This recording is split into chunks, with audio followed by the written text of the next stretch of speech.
Hey everyone, welcome back to my channel and welcome back to What Be Masterclasses, and today I'm going to be taking a look at the T7 auto-loading American light tank, the T71. This is one of my very favourite tanks in the game at the moment. It's just so nimble, its gun is honestly a dream, and it just fits the meta very, very well. So stick around for a rundown of the statistics, a look at its armor profile. However, this doesn't really have an armor profile, I'm not going to lie to you. And then I'll jump into a session in this tank and show you the best bits, hopefully showing you exactly what situation to find yourself in, maybe also what situation you shouldn't find yourself in. We'll find that out later. Anyway, stick around for that, and without further ado, we'll jump right in. Yeah, I don't wanna fall asleep, I don't wanna pass away. I've been thinking of our future, cause I'll never see those days. I don't know why this has happened, but I probably Alright, I absolutely love this tank. It's honestly one of my favourite tanks in the game at the moment. I have a very good win rate in it, and I have so much fun. If I'm having a really tough play session, I just want to win some games and just want to have some fun, I play this tank because it's so nimble, its view range is very good, it's got that autoloader which is deadly accurate, and it's just honestly such a strong tank, and it's not very popular in the game, so people don't really know exactly how to shoot it. So straight away its armor is atrocious, but the front is very well sloped, so low penetration high explosive rounds aren't going to pen you there. The view range, when it's completely buffed up with provisions and equipment, etc., it is quite good at 296.3 meters, which isn't phenomenal for a tier 7 light tank, but it isn't bad. The concealment, it is a light tank, it's got great concealment, 40%. That is nothing to underestimate. It's got very, very good concealment. It is a light tank though, it's about average for a light tank really. The DPM is very good on this tank, honestly. 2220 on a light tank, that's not bad at all. It's got such a quick magazine reload time of 10 seconds. That's quicker than most tier 7 heavy tank main reloads. And this thing has a shell reload time of 3 seconds for the entire clip. 1.5 seconds between each shot gives 3 seconds to get all 3 shots out, and it does 160 per shot, giving it a 480 damage average clip potential, which is absolutely phenomenal. That's bigger than all tier 7 heavy tanks. It has it packs a very big punch if you're allowed to get all 3 shots out, and then 10 seconds later you go and do it again. Its DPM is very, very good. Now, as for its penetration, it's not awful, but it's not great. Tier 7 160 millimeters of armor piercing composite rigid penetration is not actually that bad, and you'll notice that the standard rounds are APCR, which means the shell velocity is honestly so good. It does fire heat as premium, and it is quite good at 200 millimeters of penetration. However, the high explosive rounds are very poor. 38 millimeters of penetration won't go through very much at all, apart from maybe spare Panzer 1Cs. Aim time 3 seconds isn't great, and it's double the length of the shell reload time, but it's honestly 3 seconds goes so quickly. It can snipe really well, because if you look here, it has 0.301 dispersion. That's absolutely phenomenal. This thing snipes so well, honestly so well. Now it does have 7 degrees of gun depression, but it hasn't got a good turret, so gun depression is not really, it's not like you know, precious. It's not something you need really in this tank. More gun depression would be nice, but I think this tank would be ridiculously overpowered if it had more than 7 degrees of gun depression, in my opinion. Now it's so quick. This tank is so quick. Just look at the terrain crossing capacity of this tank. It crosses terrain so quickly. It just feels so quick. It's honestly one of the quickest light tanks, and it just feels so damn good. It feels like a feather floating and levitating across the ground. It's so quick. It's got a very lovely engine power to rate ratio. Honestly feels like a dream. Now I love this tank. it does struggle with in the armor department, but it's not as bad as the spare panzer because it's got quite well sloped front. So low penetration, high explosive rounds won't be able to pen you at the top. I'm not going to go into armor inspector, of this tank because it's a little bit useless really. Anything's going to pen you. Do not try and bounce this tank because you will fail. So without further ado, I'm going to jump into a session in this tank and hopefully show you some good pieces of gameplay. I do enjoy this tank and I cannot wait. Alright, I absolutely love this tank. It is the best assassin in the game right now, bar none. You can argue maybe the bat chats and 1390 are pretty good as well, but I think this tank is better tier for tier. It's just quicker. It's got a better clip potential than the 1375 anyway. Maybe not better than the 1390 or the bat chats, but the shell reload time is half. 1.5 second shell reload time is honestly ridiculously quickly. Like, you barely notice it. Honestly, it just rips through opponents so quickly. And 480 alpha is amazing at tier 7. It really is. You can trade really well, and I just feel like this tank is just so flexible. And don't mean with regards to its gun depression. Its gun depression is quite lackluster. You do struggle with that sometimes, but that's not what this tank really is. It's not a hull down with a heavily armored turret and just like peekabooms. That's not how you play this tank. This tank is an assassin. This is an interesting start to this game, right? Usually I wouldn't do this. It's a 4 against 3 on this flank with regards to meds and lights. So usually I'd back out of this situation and I'd say, okay, they've got the advantage, so I'm going to back out. But this tank is incredible because it's really quick and it can get out of situations so fast. Now watch this moment here. I knew the chappie was coming up. Sink a shot into him. He returns one and I get all 3 shots in. I hit him for 505 hit points worth of damage. He hit me for about 135, I think. You can see how this tank trades so unbelievably well if you get 3 seconds to pump out all 3 of those shots.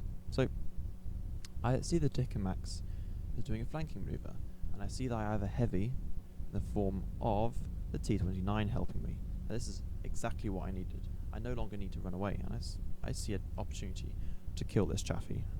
And I managed to get my 3rd shot off. I just managed to miss that. Don't really know how I missed that. I think it dispersed a little bit high, because this thing's shell velocity is absolutely incredible for a tier 7. You barely need to give any lead to your shots. And I see this is exactly the situation you want your tier 71 in. Get the flanks of your opponents when they're looking at somebody else and shred them with that amazing clip potential, because it goes so quickly.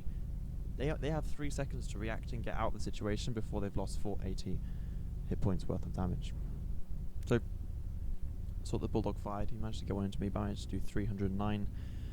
You can see it just trades really well with low alpha guns, really well. Honestly, it can trade with anyone if you have the 3 seconds to pump out all 3 shots. You can trade with literally anyone apart from SE152s. It's amazing, absolutely amazing. The clip potential is not to be scoffed at. It really is phenomenal. Now, I know this game's over, so I just want to farm damage. So I'm just getting the flanks. I want to get the flanks of my opponents. I want to show you how quickly these 3 shots can get out. 1, 2, 3, and he hasn't even reacted. He didn't even have time to turn his turret towards me to try and bounce my shots before I got all 3 shots out. They go so unbelievably quickly.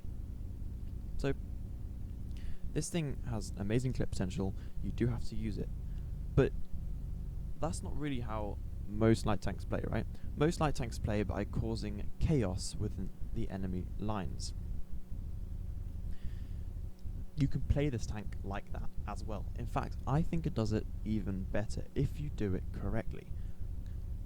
You drive into the enemy heavies, cause chaos, they turn their guns towards you, and your teammates get easy side shots into them. So as you can see, this is 2,700 gear. I did way more than anybody else in my team, and the enemy team for that matter. it was a very simple game, but it just shows you that you can take on situations where you're outgunned, because this DPM is phenomenal for a light tank. It's top in DPM of all tier 7 light tanks. It's an absolutely incredible gun. The gun is phenomenal. The penetration is a little bit lackluster, but this is a flanking assassin. You should never be looking at the frontal armor of heavy tanks. Never. Get out of that situation. As soon as you see the front of a tier 7 heavy, get out of the situation.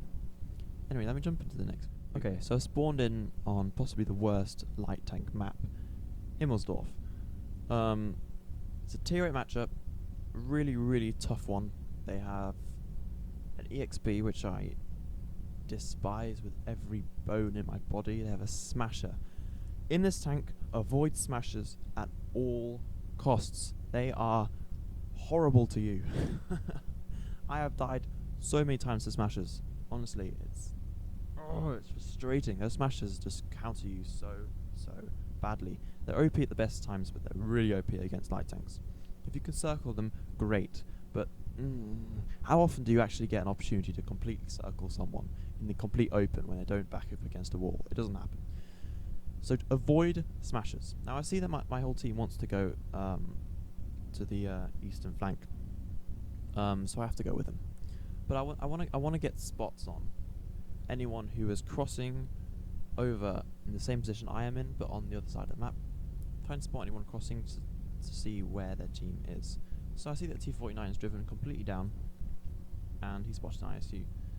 So they're obviously going to the western flank. Now you've got to lead your pushes in the light tanks. You don't stay back and hold. This thing is supposed to flank. He's got a flank in his tank. This is the best flanking tank in my opinion. So 80-15's been spotted. SGA, they're all really slow getting out of spawn. Now I see an opportunity to flank this 80-15, so I take it. Bounce the first shot. You can see I can't even pen the side of a superstructure, and bang! That's how quickly it is for you to lose in your light tanks. I completely forgot about the ISU 152, and look who killed me. Well, ISU killed me, but look who shot me first. Smasher. I hate those tanks. Those tanks countered this tank perfectly. Seriously, they both pen with HE, and well, no, I don't know if the ISU did, but completely smashed me. This tank does not do well if you aren't alert. You have to be alert in this vehicle. If you aren't alert, tanks like this are going to catch you out, and you'll just lose your hit points really, really quickly, because the armor is really, really bad. It's the only balancing aspect of this vehicle, in my opinion. If it wasn't for that, we ended up winning this game, but I didn't do anything. I didn't help my team at all. You've got to be alert. It doesn't happen that often, but it does happen. So you have to keep being alert. You have to know exactly where every enemy tank is at all costs. Because if you do a flanking maneuver, such as I did against the 80-15, and you get caught out by an ISU 152 and a smasher, you don't stand a chance. You don't stand a chance. This tank just gets smashed so quickly in those situations. Anyway, let me jump into the next one. I think. Okay, so I spawned in on Normandy. It's a bottom tier matchup. However, there are only 2 tier 8s on the enemy team. A WZ-112-2, which is very heavily armoured. This tank does struggle against heavies, especially higher tiered heavies if you don't get the flanks. And even the flanks you do struggle with. Like, a side of a KV-4, it's actually really difficult to pen. Like, flat. If you see the flat side of a KV-4 in this tank, try not to shoot it. You can try, yeah, but you probably won't pen. Like, I struggled really. I know it says it's like grey at the bottom half of the hole, but I never managed to pen it for some reason. Anyway, so when I'm on Normandy in my light tanks, the first thing I do is I drive straight to the middle and try and spot as many of the opponents as I can to get an idea of exactly what they want to do. Whether they're all pushing down the beach, whether they're all pushing the middle, whether they're all pushing the east. So I get a spot in the Panther M10. This was actually my second game of the session in this tank. Honestly, it really works. So this Panther M10, I don't know what he was thinking. Honestly, don't know what he was thinking. He managed to get one shot into me and got completely destroyed. Now you see there, I try to track him, but the gun is actually really low caliber. so when you go to track shots, it's kind of difficult with this gun. Low caliber guns don't track opponents so easily. So there's a nice sniping 528 damage into the unsuspecting Bulldog, but the SU-100 M1 was taken out. So they've lost a tank who did one shot, and we've lost a tank who did, I don't think he did even one shot. So it's even grounds with regards to tanks and guns. But I managed to get a nice flanking 525 damage into the Bulldog, which halved his health in one clip in 3 seconds.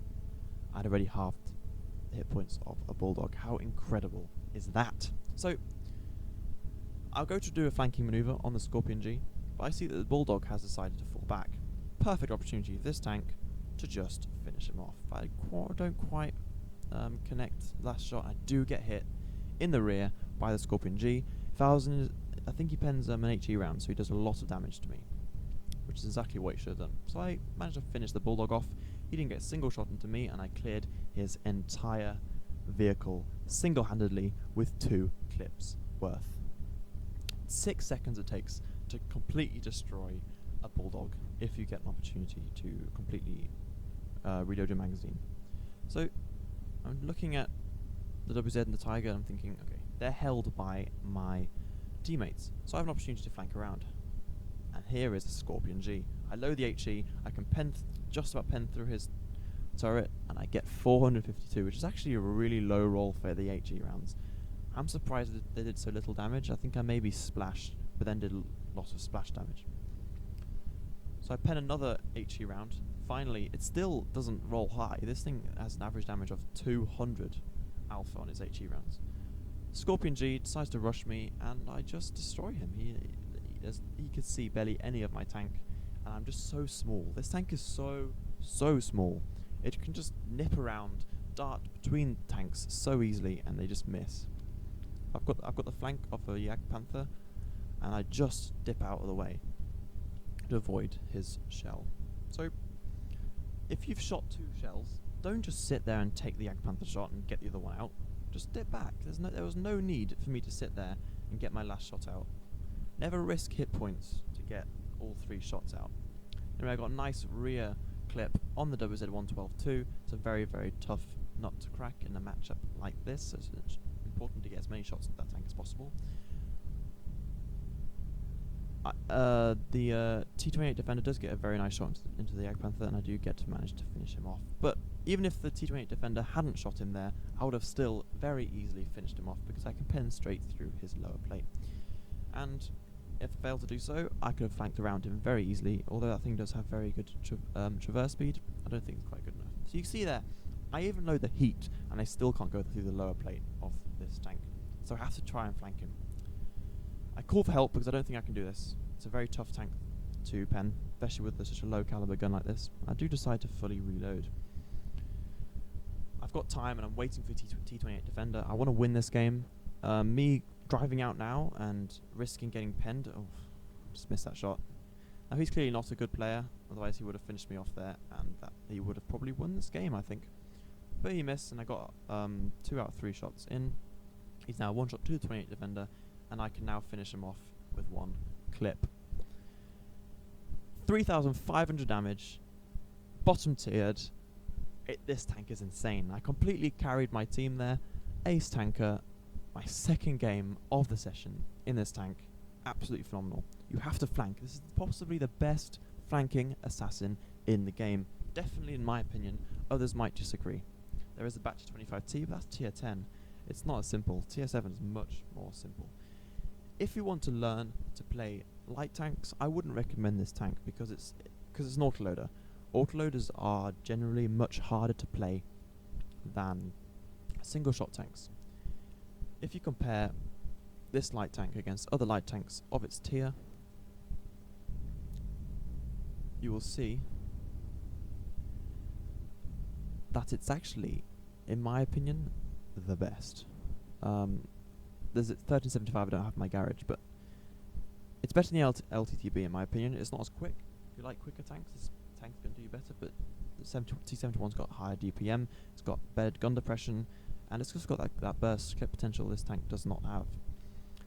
It doesn't quite have the clip potential of a spare Panzer, but it has half the intra-clip reload, and the spare Panzer has literally paper armor, like 10 millimeters of armor. This thing can be penned by the lowest caliber HE rounds from all tier 6 vehicles. This tank is a little more difficult to play, but I do love this tank. For a very similar reason I like this tank, because they're both really good snipers. The LTTB on the other hand isn't such a good sniper. But this tank is, like, I didn't show you very much sniping gameplay because I don't really snipe in this vehicle, but you can. You really can. If you get the size of your opponents, you're just gonna do so much damage from any range. This thing is so accurate. It's better than the Bulldog in my opinion, although the Bulldog is quicker. I haven't played it with the autoloader yet, so I can't really make an opinion on that. It's on par with the Type 62. This tank's a little bit OP though, because it's got a lot of armor. It's got very good turret armor. This tank has no armor whatsoever. Anyway, I recommend this tank to maybe the more advanced light tank players. It's a very good light tank. It's possibly the best light tank, tier for tier, in the game. In my opinion, I absolutely adore this tank. I have so much fun. I played 30 games. I didn't get bored at all in this tank. It's so fun. It's not boring. You're always going to have exciting games. I would recommend this tank to anybody who wants to play light tanks, that is. If you don't like light tanks, don't play this tank, because you're going to do badly. It's not an easy tank, because as I showed you on the Himmelsdorf game, it does get taken out very quickly. However, it's such a strong vehicle and a gem in the tech tree, and that's all I have to say. It's an absolutely amazing vehicle. So, hope you enjoyed. If you did, consider leaving a like, maybe even consider becoming a subscriber. I'll catch you in the next one, and peace. Yeah, I don't wanna fall asleep, I don't wanna pass away. I've been thinking of our future, cause I'll never see those days. I don't know why this has happened, but I probably